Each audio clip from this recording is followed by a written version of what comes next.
ଜାଣିଛନ୍ତି କେଉଁ କେଉଁ ସମୟରେ ଗୋଟିଏ ନାରୀ ଗୋଟିଏ ପୁରୁଷ ପୁଅର ଡାହାଣ ପଟେ ରହିବା କଥା? ପ୍ରଥମେ ମନେ ରଖନ୍ତୁ, ଯେତେବେଳେ ଆପଣମାନେ କନ୍ୟାଦାନ କରିବେ ସେତେବେଳେ ଗୋଟିଏ ପୁରୁଷ ପୁଅର ଡାହାଣ ପଟରେ ଗୋଟିଏ ନାରୀ ରହିବ। ଯେତେବେଳେ ବେଦୀରେ ବସି ବିବାହ କରିବେ ସେତେବେଳେ ପୁରୁଷର ଡାହାଣ ପଟେ ଆଜ୍ଞା ନାରୀ ରହିବ। ଏବଂ ଯେତେବେଳେ ଆପଣମାନେ ଅନ୍ନପ୍ରଶାନ କାର୍ଯ୍ୟକ୍ରମ କରିବେ ସେତେବେଳେ ପୁରୁଷ ପୁଅର ଡାହାଣ ପଟେ ନାରୀ ରହିବ। ଯେତେବେଳେ ଆପଣମାନେ ଯଜ୍ଞରେ କର୍ତ୍ତା ଆଉ କର୍ତ୍ତୀ ହେଇ ବସିବେ ସେତେବେଳେ ପୁରୁଷର ଡାହାଣ ପଟେ ଆଜ୍ଞା ଗୋଟିଏ ନାରୀ ରହିବ। ଯେତେବେଳେ ଆପଣମାନେ ଜାତକର୍ମ କରିବେ ସେତେବେଳେ ଗୋଟିଏ ପୁରୁଷର ଡାହାଣ ପଟେ ଗୋଟିଏ ନାରୀ ରହିବ।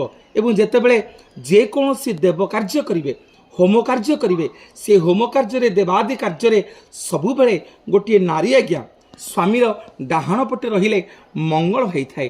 କିନ୍ତୁ ଆମେ କେହି କେହି କହୁ ଗୋଟେ ସ୍ତ୍ରୀ ହେଉଛି ଗୋଟେ ସ୍ୱାମୀର ବାମାଙ୍ଗୀ।